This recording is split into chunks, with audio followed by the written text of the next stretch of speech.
En décembre 2025, le monde a assisté à une escalade spectaculaire des tensions entre les États-Unis et le Venezuela, un événement qui pourrait redessiner le paysage géopolitique de l'hémisphère occidental.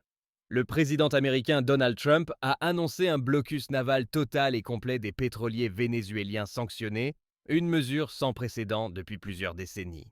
Cette décision, qui touche au cœur de l'économie vénézuélienne et à l'un des secteurs les plus stratégiques au monde, le pétrole, suscite des réactions alarmées partout dans le monde. Pour comprendre cette crise, il faut remonter plusieurs années en arrière. Le Venezuela possède les plus grandes réserves prouvées de pétrole au monde.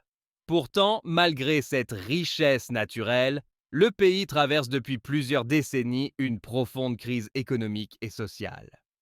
Sous la présidence de Hugo Chavez, et plus encore sous celle de Nicolás Maduro, le pays est devenu extrêmement dépendant de ses revenus pétroliers. Aujourd'hui, ces revenus constituent l'essentiel des recettes de l'État vénézuélien.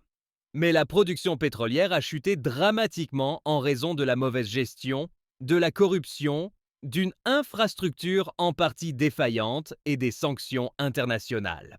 Depuis plusieurs années, les États-Unis ont imposé une série de sanctions économiques sévères, ciblant le gouvernement vénézuélien, ses responsables et surtout son principal actif, la compagnie pétrolière nationale PDVSA. Ces sanctions visaient à forcer Maduro à abandonner ce qu'il qualifie de pratiques autoritaires et à renverser ce qu'il considère comme un régime illégitime. Mais Caracas a résisté, parfois avec le soutien implicite ou explicite de puissances comme la Chine et la Russie, en développant des circuits alternatifs pour vendre du pétrole via des flottes ombres et des réseaux d'exportation clandestines. Au début du mois de décembre 2025, les États-Unis ont saisi un pétrolier sanctionné, le Skipper, au large des côtes vénézuéliennes. Il transportait des millions de barils de pétrole brut, un événement rare et hautement symbolique, considéré par Washington comme une application stricte de ces sanctions. Peu après, une cyberattaque majeure a affecté les systèmes informatiques de PDVSA, compliquant davantage les opérations d'exportation et aggravant la pression économique sur le gouvernement de Maduro. Le 16 décembre 2025, Donald Trump a officiellement annoncé sur sa plateforme Truth Social un blocus naval total et complet de tous les pétroliers sous sanctions entrant ou sortant du Venezuela.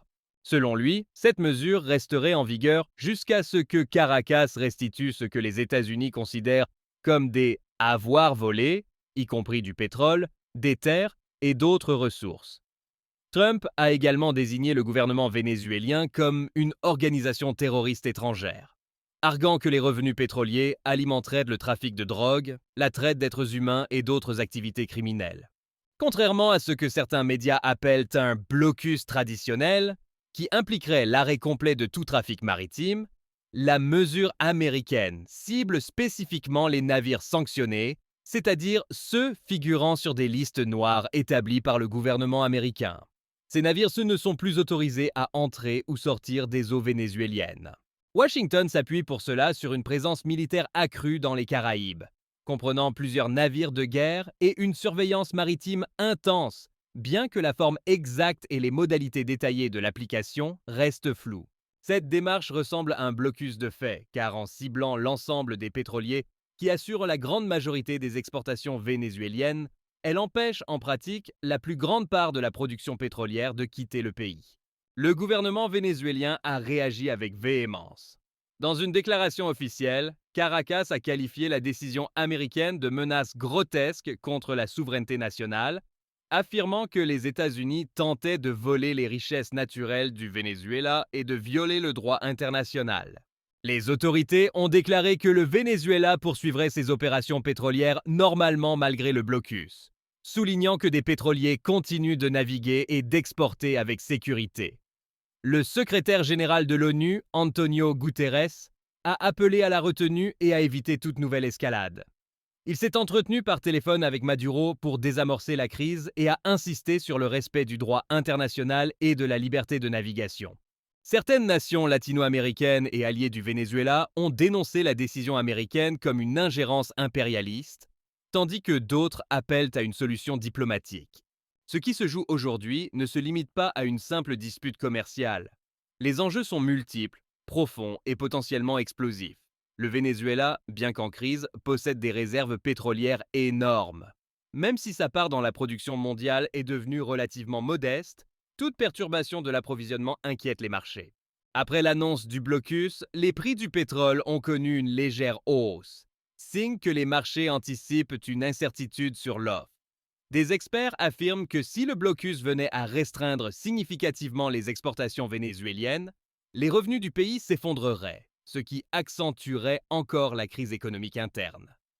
Le pétrole représente plus de 90% des exportations et plus de la moitié des recettes fiscales du Venezuela. En bloquant l'essentiel des navires qui assurent d'être ces exportations, les États-Unis frappent au cœur de l'économie vénézuélienne. Cette mesure pourrait provoquer une contraction encore plus sévère, une hausse de l'inflation et une aggravation des pénuries alimentaires et médicales déjà critiques. Certains économistes évoquent même le risque d'une crise humanitaire majeure, potentiellement la pire de l'hémisphère occidental depuis des décennies, si les revenus pétroliers venaient à complètement disparaître. Un blocus naval ciblé soulève des questions complexes de droit international. En temps normal, une telle mesure serait associée à une déclaration de guerre ou à un mandat explicite du Conseil de sécurité de l'ONU. Mais ici, les États-Unis agissent de manière unilatérale, ce qui provoque de sérieux débats juridiques. Une telle opération peut-elle être considérée comme légale, selon la Convention des Nations Unies sur le droit de la mer? Peut-on interdire à des navires d'un pays tiers de circuler librement sans l'approbation internationale? Pour l'instant, ces questions restent largement ouvertes, et plusieurs pays ainsi que des experts indépendants y voient une violation du droit international. Au-delà des aspects économiques et juridiques, ce blocus intervient dans un contexte où les tensions mondiales sont déjà élevées. Rivalité entre grandes puissances, crise énergétique persistante et multipolarité croissante.